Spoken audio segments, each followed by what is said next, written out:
The beauty, the success, the power, the popularity, it's just not going to correlate to happiness and peace and joy and meaning. That there's the interior sort of work of relationship, of freedom, of purpose, of identity. It really is the answer, and it really is the source of freedom and peace in this life. And it's just not going to be found in something else.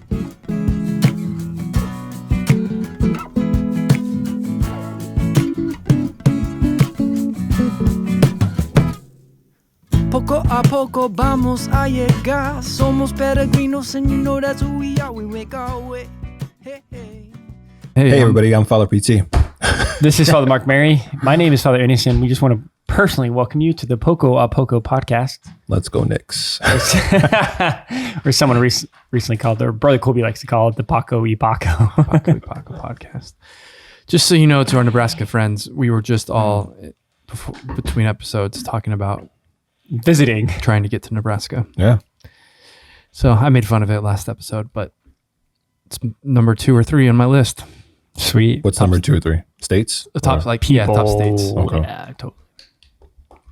I'm not prepared to give a ranking of states. I'm not prepared to give a ranking. No, I'm in California, and then between Nebraska and I'll say this: there's people in Nebraska who are close Louisiana to my heart, and Florida.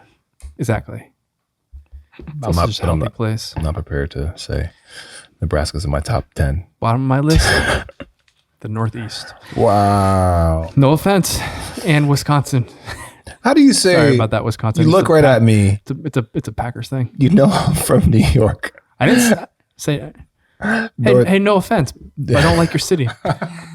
I say no offense. That's the whole bit. I'm sorry. But you're not. I mean, I'm sorry But you're not. that you weren't born in Southern California. Oh, I'm not. I'm also sorry to everyone who's met Southern California people who maybe talk about it too much. You don't want to be like the guy who's like from a place and just talks about it all the time, and then makes people not like it. I know people from Southern California who talk about it all the time. Me? No, besides you. I know. I think it's a bit of a thing. Yeah, We're not quite on Texas level. No, yeah. But so here's what I have to say. 2 things that I have to say. One is a comment and then a question. Okay. What's coming first? The comment. Okay. I have had a chance to hang. This is actually sincere. Mm-hmm. This is not just a plug. I think I have a new favorite of the religious order. I think the Sisters of Life were like my go-to for a long time, for many years. I really like Dominican friars. Okay. And I've had very good experiences with them. And we're kind of like bros. That's awesome. I think that's great. I think they might be number 1 right now. Nice. Sweet. So just wanted to share that. Hillbilly Thomas have some music out if you want to check that out. Also, I'm kind of jealous because they're doing like a whole tour. I think the CFRs, we're essentially the Dominicans are 800 years old and we're kind of 37 years old. Because we kind of still operate a little bit like a startup company. So we don't quite have space to like do retreats or to have a band and go on tour, just because of just how our infrastructure isn't as laid. Right. Anyway, but they're all there's like a bunch of them going on a bit of a tour. Cool. The podcast guys do retreats together. Interesting. Not us. No. Nope. We're all Trying to go on a cruise, huh? Yeah. But, I'm just kidding. It's not because we dislike each other. Remember, I'm not going to name the names, so we're not going to name the names. But there was like that's I think the ESPN announcers who were like on a talk show together, And they didn't like each other? and they didn't like each other. I So know what you're talking they about. do the show, but they like wouldn't talk to each other outside of the show. Yeah. That's not what this is. Yeah. We just don't have the space. Uh-huh. All right, so that was my go Dominicans. Congratulations. Number 2. This is not what I promised. Hey, you know what? If you're around people, particularly this is a message for young people, probably for young men more than young women. You're talking about essential oils again? Nah. Okay. No. If you're going to be in a place where you're interacting with people, probably don't have earbuds in your ear. Like at all? Or one ear or both ears? I think you got to take them both out. Yeah, dude. Oh, I'm asking. I'm not. Okay. You're at the church doing a little project. You're putting together the fair. You're working with people. Especially if you're working at a job. What about the Amazon driver or the FedEx You're going driver? up to order something. I mean, that's such a particular thing. If you're I like know. Amazon, I don't know. I mean, if you're just dropping off the package. Mm-hmm. But anyway, sorry. You're trying to make a point though. Yeah, you know, I just think that's I've seen it in some places where it's like, and with like people who maybe shouldn't be doing that, and I think we just want to not do that. Mm-hmm. Is that okay? I don't think that's controversial. No, I mean, is that this one of the is hot takes? This Is this one of the hot take That's things? not a hot take. That's Oh, it's just kind of. But there's something down here about that. Oh, is there? Stuff matters. You don't have to play the game. That's not written down there at all. Well, I kind Verbatim, not verbatim anyway. Yeah, but I think I could have pulled that from that. I thought you were going. Oh, that sorry. towards that way. No. I just had that sort of observation, and I'm not coming from this from like an angry, aggressive place. I just think, I think it's fair. I think there's like a real there's a tendency to think I'm at the airport or like I'm ordering something from the restaurant. I can keep one earbud in, whatever. It's like, no, probably let's just maybe not do that. It's just gonna be available and present. Mm-hmm. I like it. I think that's a healthy thing. I like it. Here's the question. Who has crazier life stories? The President of the United States or a nurse working at a hospital? You're so random. I would say you will hear more. So like, okay, so I'm imagining he could talk about things, the President of the United States could talk about things that aren't secret. No, like the entirety of his nothing So nothing's classified, confidential. nothing I can't be like, confidential. okay, I'd say the President of the United States then. Do you have an opinion? I don't know. The other one is a nurse at an emergency room. Yeah, sure, emergency room, but really kind of just like in a hospital, working with kind of general patients. I mean, yeah, I think the president's like super, you could understand how that could be like super intense, but just being at a hospital and or especially in an emergency room, you're like, that's also super intense. So I think, I'm torn. Where's this question I come was gonna from? say, are you torn or are you confused? No, I'm not confused. Because my thing is like, not to say that I don't want to demean what a nurse does or anybody in a hospital does, but Oh, you're going after the nurses? I'm not doing that. You're going But after the nurse. It's one person's life that they're dealing with, but a decision or like, oh my gosh, it was crazy. Like I'm just imagining sitting down with the president one day. It's like, yo, it's crazy.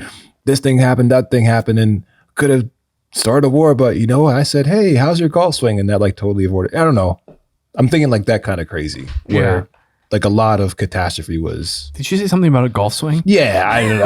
What do you think, I'm just Mark spitting Mary? here. What What's do up? you think? I think it's a legitimate question and a surprisingly legitimate question, which is why I'm posing it, obviously, because obviously the president, a lot of information, Right. you have behind the scenes, but it's a little bit sterile.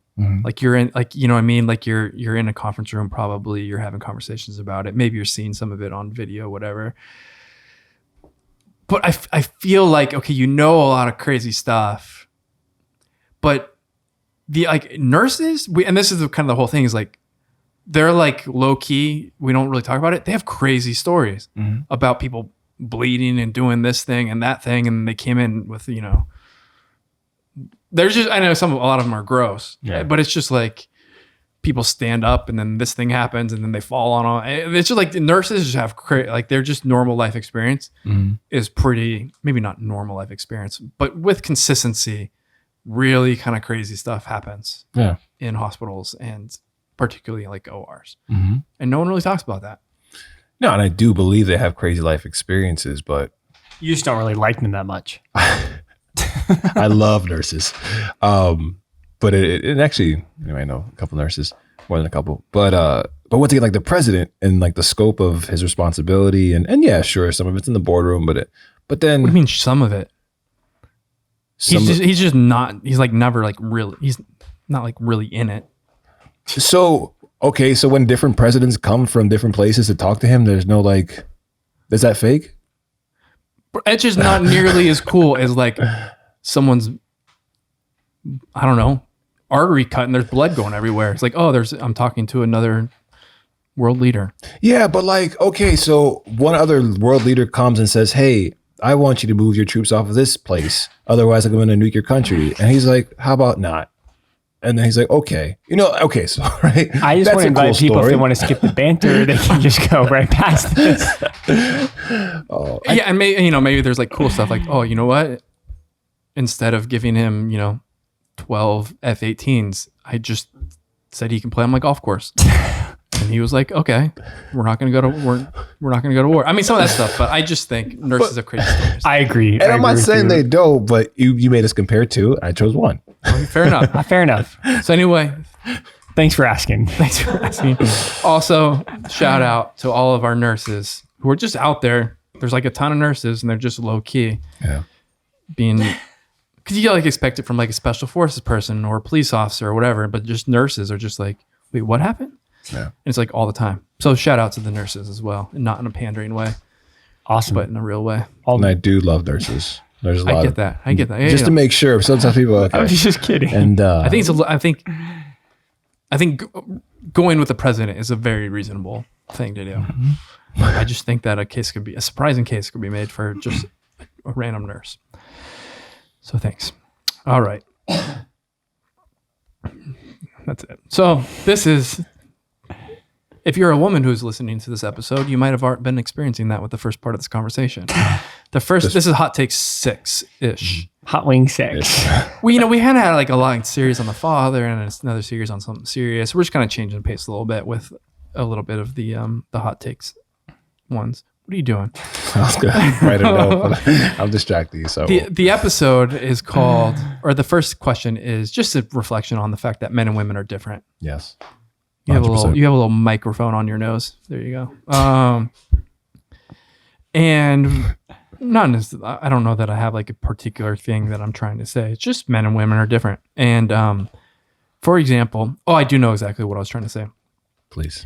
For example, one thing that's might be a curiosity to people or new information is, for example, there is cloistered women's religious life. There's not actually any cloistered men's religious communities. Correct? That's true, actually, now that I think about it. Like, I don't, there might be a tiny group somewhere that's trying it, but I'm pretty sure it doesn't actually exist. And part of what that tells is there's something about women for whom this works and men for whom it doesn't work. So there are, like, obviously there's monastic communities, but there's still something different about that. So the cloistered life can work for something of the feminine, and that doesn't quite work for men. And again, we're speaking a little bit in generalities, but there is something about there's often a facility with which women can sort of sit and talk and share. And I've talked about this before, is you sort of, and generally speaking, you can ask sort of a woman like, hey, how are you doing? And they can give a prolonged answer. It can be 15 minutes, 20 minutes, 30 minutes. They're aware of it. They can articulate it. Oftentimes you ask a guy like, hey, how are you doing? I'm good. How's your prayer life? Yeah, no, it's good. Like, okay.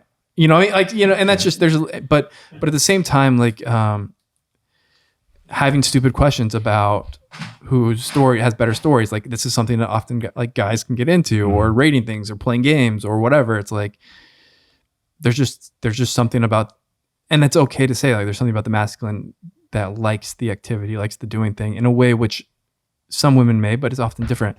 And I guess like where I'm getting at with this, I guess before kind of getting to the main point of it, or the spiritual point of it, is we're like, you don't have to have any, am I saying anything wrong? No, you're not. And the only thing I would add is again, it's again, just to kind of highlight certain areas, like it's men and women, it's like our psychological, emotional life, but it's also like mothers and fathers.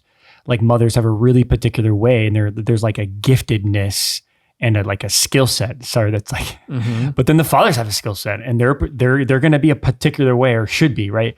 So even it helps sharpen it. Like, it's men and women, but it's also mothers and fathers. It gets at like a reality that's just very different, and how we go about mothering and fathering. I just think that's also helps understand it. And I don't want to get, I think it's part of where I want to get it, because for example, like our podcast is very kind of sort of focused on relationship. It's like talking about the interior life, things like that. So like, it's not surprising that a lot of women listen to this, and it may not be as appealing to some of the guys. Cause again, this is kind of like this, like, how are we doing? What's going on type of conversation. And part of that is there's a positive and negative. Like, for the guys, like, we do want to build this muscle and sort of emotional awareness and availability and interior life and interiority in general are things that we want to cultivate, and important for prayer. But also it's like, if it's a little bit of a struggle, if it's like, I don't necessarily know that's we don't want to be too quick to kind of condemn that, and even just the roles men play when things are happening. Like, it's, again, we want to develop it, but there is a part of our role to play where, being able to sort of compartmentalize and sort of focus and not worry about how I'm feeling and just go and do the dangerous thing is also absolutely part of our role. So I think we want to understand sort of the differences of people. I had a priest come in with our seminarians to give a little just reflection on his own experience of working ministry with women and ministry with nuns and women religious. And he shared a video. It was very funny because he had some stuff from like the women speaking about it. And I think it was about kind of a word to priest. And it was probably like a 7-minute video, and like 5 minutes of it were this large sort of imagery illustration of like a butterfly. And he actually shared it, and my takeaway was like, wasn't so much the content, but like just a reminder we communicate very differently. And so anyway, that was very funny. But I think where I'm getting at is like, okay, so we have so many more women than men in the church, and going to mass, going to church, things like that. And I think that's not good. But often just the way we do church events, it's very much like, hey, let's sit and talk about how we're doing. Let's have a small group. And that, for a lot of guys, that's just a harder thing to do. And right, like Jesus with the disciples, with the men, like, hey, let's go on a journey. So I think it's just an acknowledgement of the importance of some of the other sort of ministry work in the church. Shout out, like, like some of the stuff like the Knights of Columbus do, some of the mission things, but also just, the importance of the men who are coaches, the men who are, in the workplace, the men who are teachers, like just the way in which men are sort of out there, like just the importance of evangelizing outside of church spaces while we're like doing stuff, because I think that's going to be the place to sort of evangelize and kind of capture the hearts, imaginations of a lot of guys. I don't know. So that's kind of. Yeah, I was going to share, this might happen in Nebraska too, but the first time I don't know if maybe the first time I saw it, but I was down at St. John the Evangelist, Father Andrew Merrick's parish down in Baton Rouge. And actually, what's the town? It's not Baton Rouge. Anyway, but Father Andrew has grown men, so like 30s, 40s fathers, and their altar servers and their acolytes. And so they set the altar, and there's a train that happens. And it was just really cool just in the sacristy, like on Sunday, just watching them and just kind of get excited about like participating in the liturgy that way. And once again, just to speak to the genius of men, it's just like, we want to do something, yeah, especially during liturgy. And it's their way of kind of participating in a fuller way, if you will, given this responsibility to kind of, okay, you're gonna make sure like the priest's gonna sit down, you have to make sure the corporal's like this and the chalice is like that, like all these different things. And you can see the guys like just owning it. And some guys were like nervous, like, oh my gosh. And then like apologizing, hey Father, I'm sorry I didn't put the corporal. I was like, hey, don't worry about it. But once again, just to speak to that role of like guys just want to do things, and that's a part of the makeup. And but to say also, like, that's not the only way in which we can serve and help in the church. There's also ways in which, like, once again, that kind of goes towards the interiority as opposed to being expressed actively. And also too, is Father Joe, just he has like a lot of guys' nights and like guys get together and they're on a fire, they're outside, and then like it's just more hanging out, less talking, and just more like just talking shop or whatever it is. But like I think a beautiful thing about men in particular is like doing something together and just being like experiencing the camaraderie, like you talk about with the frat guys, you know, like there's just something good and healthy about men being together. And so like if there are spaces where guys, and I think this is part of the attractive thing with our like with the communities in general, like just having guys who are like-minded like you share hearts, like I think can help to lead to sharing more of the interiority and getting just help in recognizing, oh yeah, like it is cool and okay to say these things it's easy to express ourselves with sports and things that maybe don't matter as much. And then like, well, I'm actually gonna talk about this experience with my life. That might be more difficult to talk about. But anyway, just finding a safe space to work on that interior muscle, I think is good amongst guys, amongst friends, that is safe. And then eventually expressing it in a more public way would be good. But also just know that, a part of just your faith isn't solely on just doing something, but just also to make sure that stuff's happening inside your heart. Yeah. Great. I mean, yeah, I don't know that we have to belabor it, but I do think like generally, you know, women are going to hang out like, hey, let's go get coffee or go get lunch. And guys might be like, let's go golfing. And I just think, yeah, and you know, it's like, you know what, golfing might take 4 or 5 hours, but also just, it might take us a little longer to kind of, it's just, yeah, I don't know. Like it might just take us a little bit more time to kind of go deeper. And so if guys are going to take some more time to do that, it's fine. Shout out to the guys who are trying to get permission from their wives to go golfing. That's not the point of this, but I think it's just, we're different, but also as men, we do need to, I think, actively work the interior muscle, which may not come to us as naturally. Cool. Great. Number 2, free people. You know what I'm saying? You know what I'm saying? I do know what you're saying. I do know what you're saying. I was going to say free. Anyway, continue before I say something stupid. And I guess there's a lot of ways that I want to go about this. I'm probably not going to be as on the nose as like what inspired this. I'm probably not going to say because I don't want to make people sad who have these behaviors. Okay. But just so you know. But I guess the idea is this, like you know, there's just like a lot of pressures in life. Like, okay, you need to look this way. You need to do this part. You need to wear this. Like, there's just like, you need to wear this uniform and have this behavior and this sort of thing and this job and this. And there's just like, there's a lot of these kind of like, if you will, like worldly, kind of culturally, often not helpful kind of like rules of like, okay, here's what we need to do. And that's just like, you don't actually, this was, I shared this when I was doing one college visit of like, you know, like you don't actually have to play the game, and actually you choosing to not play the game and like not sort of give your whole life to sort of this crafting this image or playing this whatever is gonna actually free other people too to not have to do it. And it's just like actually a huge gift to people when we see somebody who's like just free and they just kind of like, it can just really decompress and take off some of the stresses. Yeah, I mean, I love how it has like a 12-step flavor here. You know, like heal people, and sick people, hurt people. You know, like it's a really pithy way to say like the kind of, I think what the desire of what you're trying to say is that we can stop playing the game and we can choose to make a decision in our own heart, and it actually has an effect. Like the gift of my freedom actually brings freedom. The gift of loving myself can actually like spread love, like all these different things, right? And it's there's like an attractiveness, or I sometimes use the word like I'm jealous when I see that people are like so secure in themselves, they've stopped playing the game of like trying to prove themselves, or trying to like fit the mold, or just play this game in the world, and then they're just incredibly free, and they kind of breed that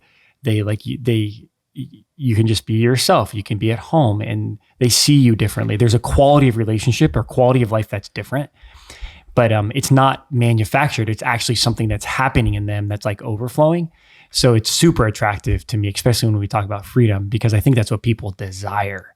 And when we meet someone that's totally free and not insecure, they're so secure in themselves. I think it just totally, it kind of almost immediately experiences like, wow, this guy or this woman lives different. So I love it. Yeah, I was thinking of one of the kids at the youth center. We'll call her Janet. It's not her name. And Janet, she lives close by, and she would always come in with like boots, and it doesn't matter what time of the year, boots and like high socks and like a unicorn hat and like and there's nothing was matching as far as color. And like everybody else like had like a specific style, like whatever was in or out, they're all trying to like somewhat model it. But she would just walk in, just kind of like boot, like was half on, half off, and just like a total mess. But she was just cool with how she looked, and it didn't matter. You know, like she was very free in that, and that like just seeing her, it's like that's awesome. You know, like I want that. You know, like even for myself, and I'm happy that she experiences the freedom to wear those clothes, but even more so just to come and just chill, and she'd be drawn and be totally in, like just be herself. And people say, "Hey, you come play." Okay, I'll play with you. And so anyway, so I think that's attractive. As it, like not only do we see it for others and like how it works, but also too, we could desire it also for ourselves. But I think just so much energy is spent a lot of times with thinking, "Oh, I wonder what other people are going to think," or "I wonder like if this fits in and that." Like, who cares? Correct. You know, at the end of the day, who cares? And oftentimes, like if you play it out logically, where like did anybody actually tell you like what you're wearing is trash? And sometimes it does happen. People are mean that way, but I think once again, if we live in reality, and okay, like maybe people know this, but at the same time, like it's not going to change people's nights or whatever it is. It might be like a passing comment, but we just put a lot more stock in what people think about us than actually I think needs to happen. Once again, if we're rooted in the relationship, or if we're rooted in the truth of who we are, none of these things matter. Yeah. So. Yeah, and I think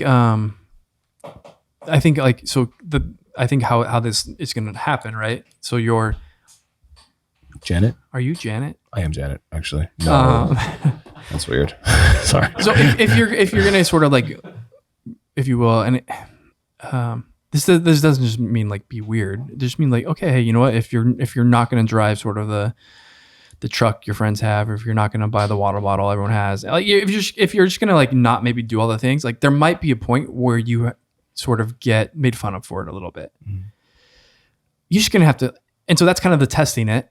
That's essentially like what the people are doing. Like they're kind of like, because they're just kind of testing it. But if you can get through that and still sort of be like, no, you know what? Yeah, okay. Like, yeah, I don't have a name brand $3,000 purse. I got it for $12 and it works for me. And if you can just kind of own it and keep going, then it's like now, okay, like now is like the time of like you're really living in freedom. Like you've been free even past sort of some of the initial sort of pushback. And then you're going to kind of like start freeing these people who are around you.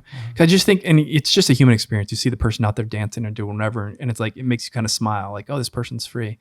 But this is just with like the clothes you wear and the look you have. And it's like, you know what? Like if you're having a bad hair day, like it's okay. You can go outside. You know what I mean? Like you can still post that picture on Instagram where it's not a perfect picture of you. Like you're not made for that type of life. Just relax, everybody. Or so just all that sort of stuff. And part of the deeper thing, I guess, is I do think that you just don't have to play the game. And it's a really big gift that you can give to other people if you can just live in freedom. I think that's one of the reasons people can feel safe and drawn to us is because we're like obviously not playing by the same rules. And so it's like if they don't have the cool, like they realize like we're kind of illiterate to most of the stuff. So if they don't have the cool clothes or this thing, that thing, they know we don't care and we probably don't know. And so I think just free people create some space and some freedom for other people. And it is an act of mercy and charity we can do for other people just to not play the game so that other people don't have to play the game. But part of this, I guess, is like a deeper thing is, and I think it's related, is I've just at this point, and I'm probably sure you guys have in similar ways as well. I've just had the experience now of being around sort of people who have on the spectrum like reached the highest level of whatever the thing is and been able to sort of see very experientially that there's no exterior thing which is the answer. So from being with, the very, very kind of like the coolest kids in school and in college and the athletes and the beauty queens and seeing them grow up and seeing where they're at in life and seeing the sort of the tech billionaire type of person being in their home and seeing that life and being with the sort of the celebrity and being with the person who is, you know, in the all day in the mountains, wherever. Like there's just the exterior stuff. It's not, it's very clearly not like the answer. And the level of the beauty, the success, the power, the popularity, it's just not going to correlate to happiness and peace and joy and meaning. That there's the interior sort of work of relationship, of freedom, of purpose, of identity. It really is the answer, and it really is the source of freedom and peace in this life. And it's just not going to be found in something else. And so we can play the game by trying to achieve and trying to have the look and trying to have this and trying to compare and whatever. But just so you know, like if you will, there's like not a winner of that game. Like the you have, it's an interior work where, I don't know, the magic happens. Yeah. And this is your line, Father Innocent. You said it one time, but God doesn't really, he's not after the circumstances. He's after our hearts. Yeah. And so like what we do a lot of times is managing the circumstances, like to play, oh, if I have this thing, then I'll be happy. Or if I just do this thing, whatever it is. And God's like, no, let's look past that. And I want your heart, you know? And so that's why oftentimes, I mean, not oftentimes, but the things that we have aren't as important once we find God. You know what I mean? Like it doesn't matter what I have as long as I have that relationship and I know who I am in his eyes. So I could be the poorest person, the richest person, the most successful person, the most hated person, but like I know who I am in the eyes of God, and that's the most important thing. Mm-hmm. And so just to not worry about the managing the circumstances, but just to go after the Lord's heart as he pursues you, I think is the most important thing. Great. Yeah. Cause I just, the sort of the dots kind of connected of just like, I've been with the Ivy Leaguers and the doctors and the professional athletes and sort of the models and the like people who like did all these sort of things and then like seen their life. And it's like, and then I've just been with other people who don't have all that stuff. And it's like, oh, these are actually the happiest people I've met. And the great equalizer has to be something different. Mm-hmm. I think that's what we're trying to, like, what we're getting at is that there's something deeper. Yeah, we're just ultimately made for a relationship and exactly, not for and communion and like this love that, again, that things can't give us. Yeah. Right. So that it's just beautiful that's the equalizer. And so, yeah. And then I think it's beautiful. Like I'm just humbled that our life, we get to have this experience with a lot of different types of people. You can meet a ton of different types of people just in one day. Mm-hmm. And you start to see like what really matters. Right. And we know it's love. Mm-hmm. Great. All right. Last thing. We're going to power through. We're almost there, boys. Bro, I'm here. And by boys, I mean Father Innocent. You good? We do hard things here. Yes, we do. The last thing here is called Stuff Matters. I thought that's what we were starting for at the beginning. I know. That's actually because I see etiquette there. I could see that being, I understand. Or informality or something. Informality. I don't know what. Okay. Where's our etiquette? It's not actually on there. Oh, okay. Come on. But I was trying to, I just, I've been able to place myself in your shoes. Okay. To see from your perspective. I haven't. Sweet. I think this is vulnerable, but I don't think this is controversial. Like I'm a man of the age. I'm from Southern California where there's a high sort of emphasis on being cool, like not cool, but like being like chill and kind of informality and casualness. And I kind of grew up in that. And I've kind of like, if you will, drinking the Kool-Aid, I kind of buy into that. And that's just not totally Catholic.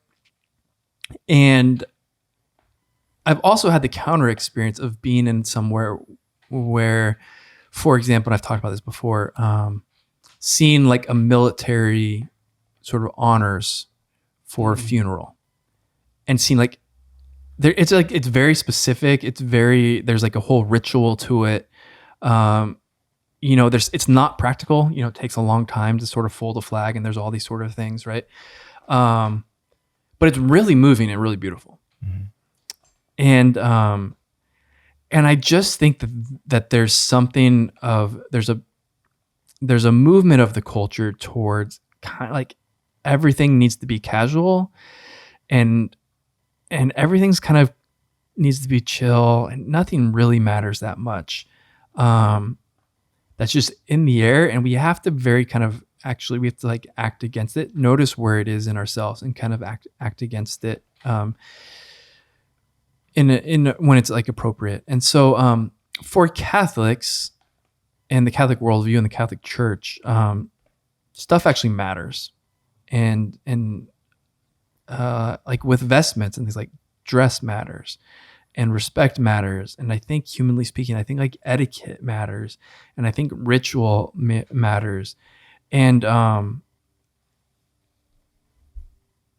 just think we want to kind of be aware of like how we're doing with that, like just notice that spirit in the air, noticing the ways in which it affects us, and also notice where we need to maybe act kind of intentionally, kind of opposed to that inclination. Mm-hmm. Yeah, you're looking at me, so I'll say. Yeah, no, I'm great. I would just take us off.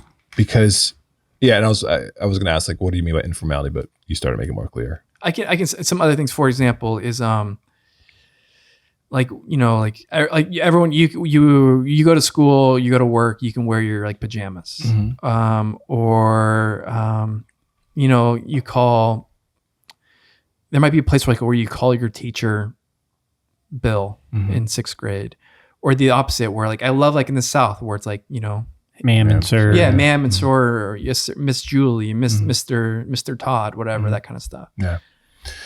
No, yeah, because I think, and I think a part of it, I don't know, a part of it's the world for sure, but also part of it's just like maturing and just actually, I don't want to be too hot take-ish here, but just be an adult, you know, because like there was a certain fun, or like wearing pajamas to class or whatever it is was kind of a cool thing when I was a freshman. But then like I remember somebody calling me out one day, it's like, you just woke up, like it's 12:30. I'm like, oh yeah, it's kind of true. I am still wearing whatever it is. And the truth is, so that could lead, okay, so anyway, so I think a part of it is being an adult and just like, actually, okay, I'm gonna get dressed and do these certain things. That's not a talk about hygiene, but I think the truth is also that we can't treat, and this is what we're going after more, is that we can't treat church, or we can't treat our faith like everything else, right?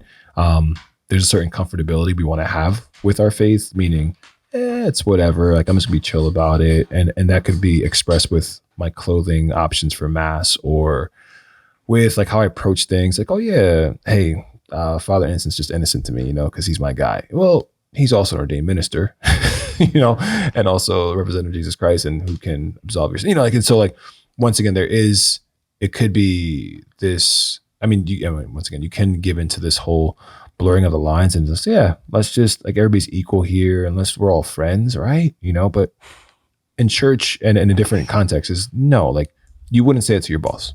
You know what I mean? Like you wouldn't go to work and be like, hey, Bill, you know, how's it going? And there may be certain work environments that lead to that, but I think to carry that in every place is faulty, and I think could be childlike to think that we're all on the same level. So. Yeah. And the thing, I think there's a couple of things. There's like a cultural thing, and it's unfortunate because like we have lost a sense of like the sacred just in general. And so like we talk about liturgy, we talk about church, but like we've just lost that, right? So like I was at a parish this past weekend, and like people cannot handle silence. And so like we're in the middle of the church, we're in front of the Blessed Sacrament, and people are just like talking, right? And then you're trying to like, so there's just a loss of the sacred that like, again, like inside the church is no different than outside the church, and phones are going off and like all these different things. And so like I mourn that or grieve that, because like I think that's what we long for, that we long for there's something to be so sacred that we walk in and like this world is different than the outside. So I think we've just lost that battle. And so I think that's why it's so super important to be like, well, like vestments matter, or beautiful liturgies matter, like good music matters, incense, like all these different things for like the sake of ritual and beauty. But at the same time, I do think there's just gaps in formation and gaps in like again maturity, and so I think I don't want to like compare like generations, but I just didn't really see it that much with our generation, like, 15, 16, 17 years ago when we all joined. But I think now, I think it's what we're just like living and breathing, is that there's no sense of like deference in the most proper word, is that like, okay, so you have a 22-year-old and then they're like with Father Glenn, who's like our founder, or like Father Andrew, like you treat them different. You're gonna be like, hey bro, what's up? Give me a fist pound like that. You just don't do that. Right. But like we kind of grew up, we just kind of knew that when you walk in a room, there's like older friars or you're having a conversation with Father Glenn, like it's just there's something, Father Glenn is so easy to be around and he's like, there's something super just fun but like you're deferent, like, hey Father, can I get you anything? Hey, like, if we're running out of stuff, or there's only like, if someone comes into the room and there's no more chairs, you like get up and offer your chair. Right. And maybe that still is like, we have some of those muscles, but even just like the difference I notice in the young guys, like I have to say, hey guys, like it's just really good to be intentional about how we talk to other friars, how you meet people, how you shake someone's hand. When someone comes in, like Father Conrad comes in, you like greet him. Like, he's like in his 70s and like, he's been in a religious life longer than you've been alive, right? Like go and say good morning. And guys are really good. Like most guys are really good, but we're just forming guys. We're like in college or like in the world, like maybe we just don't have some of this. And so you lose this like tradition, you lose like this, like how we treat people, how we greet people actually matters. And I see that most importantly when you're just a sign of respect for older people. I hope that makes sense. Like it just a deference thing can also be put in this conversation. Yeah. And I guess I'm trying to like paint this worldview because it is church things, but I also think it's human things, and I think they're related. And there's probably there can be an extreme where there's just a lot of like we're doing all this sort of stuff and it doesn't really make there's no meaning behind it, there's no reason behind it. There can be like going too far in one direction. Absolutely, right? absolutely. And religious life had that problem, right? We have all this ritual that's empty. And so I do think there's like a swinging in the other direction, but we can't let it go to the swing. And I think there's a movement, right? And some guy said this, and it was a famous guy, and I just don't forget his name. That basically like there's always a movement to make the like the secular profane, or not the sacred profane.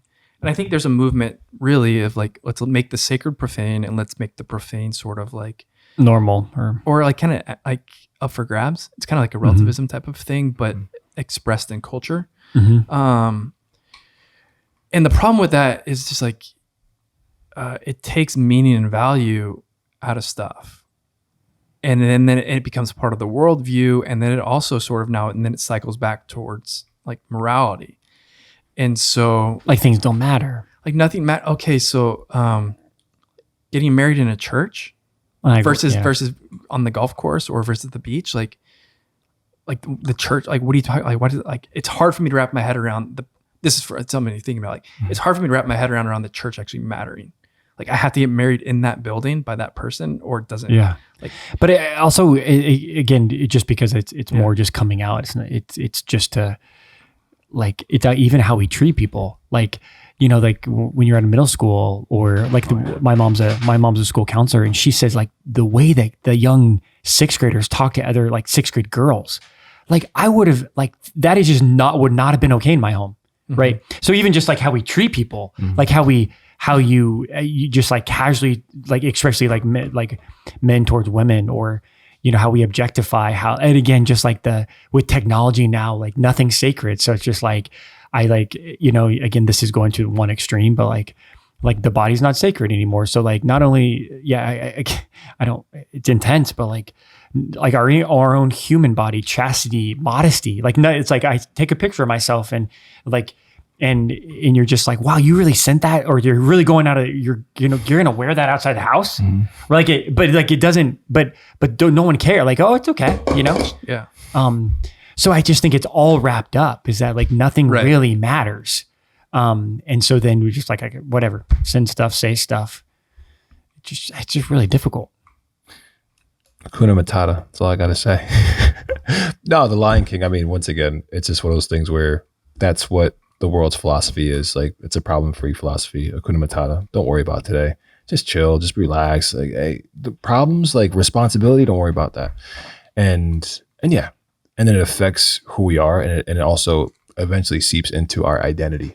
You know, like even I don't matter, or yeah, we're all the same, and it's all good. You know, and worldview also. Anyway, just all these different worldview things of what's love to me is might not be love to somebody else, and so I'm not gonna really, and so like just once again, the morality it has this fundamental. It could erode fundamentally at who we are in our worldview if we just kind of just let things be laissez-faire and just whatever anyone wants to do. Like if you love anyway, I'm not gonna point at you, but anyway, if you like to do that, that's on you. But I'm gonna do this, and so it does matter. You know, I mean, and that's why I think it's important to talk about, and we're trying to finish strong here because this matters. Like the idea that. Like that's why truth matters. That's why love matters. That's why we were talking about we're made for communion. That's why this all matters. Or this is what life looks like, right? We can, there's a loss of sacredness and meaning to relationships, meaning of the body, meaning of sexuality, meaning of like respect. Like just start to lose all this stuff, and you kind of lose everything. Yeah. Slowly. It can be like a slow cook or slow burn, where like then suddenly you get down the road and you're like, wow, I lost a lot here. Mm-hmm. And I think the evil one wants to convince us, or maybe like propose a lie subtly that like these things don't matter. And so like it's the slow, just turning the heat up, and then before you know it, we find ourselves in a place where nothing matters, and we're just kind of floating through life just aimlessly, you know. So the idea kind of came to mind, and I feel like we might have talked on it before. Is when we celebrated, this was a long time ago, but we celebrated the feast of Saint John Lateran.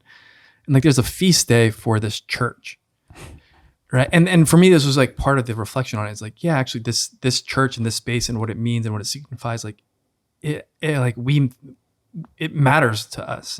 And kind of this unfolding of like, you know what? Like the idea of like matter matters. Like if you try and celebrate mass with, you know, a host without gluten versus a low gluten host, like that actually matters because one was valid and one is not. Or, you know, again, if you get married in the church versus like somewhere else, like it matters. And there's that, I think one of the strongest sort of works of often the devil is just this kind of like spirit of mockery of like, it's kind of like, really? Like that's kind of like, really, that's a big deal. You're gonna make a big deal about that. And I think it's just really prevalent and really deep in the culture and in the water. And it affects sort of our approach to the church and church things, like going to Sunday mass instead of Monday. Like, does that really matter? Like, no, actually. Because it's the Sabbath day. Yeah, actually, it does matter. Like right? It does. But the positive of it isn't just an added on law. It's an added of like meaning. And it brings this value and a culture and a beauty to the world that the devil's trying to sort of like undercut. Like relativism is trying to sort of suck the world of like meaning and value and purpose. And certainly with the stuff matters, you can go way too far with it. But let's just kind of like wrestle with it and be aware of sort of maybe that spirit in us, which is like, whatever, it's nothing matters. Like, no, it's for the church. Yeah. That's awesome. For human beings, actually stuff matters. Awesome. I'm with you. Great. Anything else? Strong finish. Thanks. How do you feel? Sorry if the nurse question wasn't a good one to start with. I'm not. I thought it was awesome. I stopped thinking about it after I thought it was awesome. About it. I appreciated the little the hot takes kind of season. Yeah, I mean just because we finished them. It's a lot easier to do. Yeah. I feel though Father Andrews would have appreciated being a part of it. Some of this hot takes. I mean, like he's spicy. He wants to, you know. But I appreciate being able to talk to people's like comments or questions or things that wouldn't necessarily take a whole episode, but you're like nose that's like kind of stirring in people's hearts. I appreciate that a lot. Yeah. Yeah. Great. Sweet. I want to give a shout out to a couple weddings I recently was at. PJ and Emma and Liam and Marissa. They're podcast listeners and just super beautiful couples. I was at one of the wedding in Steubenville. And so basically PJ and Emma's like, especially the bridesmaids, they were super fun to hang out with and they're podcast listeners. So, just all those gals, they were awesome. So you got anything? I don't have anything. When this episode's come out, I'm going to have done the wedding for Tori and Riley. Congratulations. I don't know. A shout out to Jenna and Will. They're getting married. And Zoe and Liam, Focus Missionaries, got married. Congratulations. Sorry if I forgot anybody else who was getting married. Yeah. Sweet, man. You guys want to stay here for a few more minutes? I mean, I'm happy to. What do you want to talk about? Can you I'm in. Yeah. Can you guys can someone just close us with prayer? Staying on time and closing matters. Wow. Name of the Father, Son, Holy Spirit. Heavenly Father, we praise you, adore you, and love you. Thank you for the grace to be here together as brothers, but also in this community of people who listen to the podcast. We just beg for your anointing and blessing upon them, that they would know the depths of your love and mercy for them, and that they would just personally encounter your presence this day.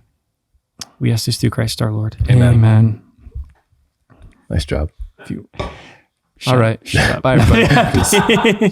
Poco a poco vamos a llegar. Somos peregrinos, and you know that's who we are. We make our way. Hey, hey. Little by little we learn a little more each day, that God is love, that life is short, that all will be well. And I know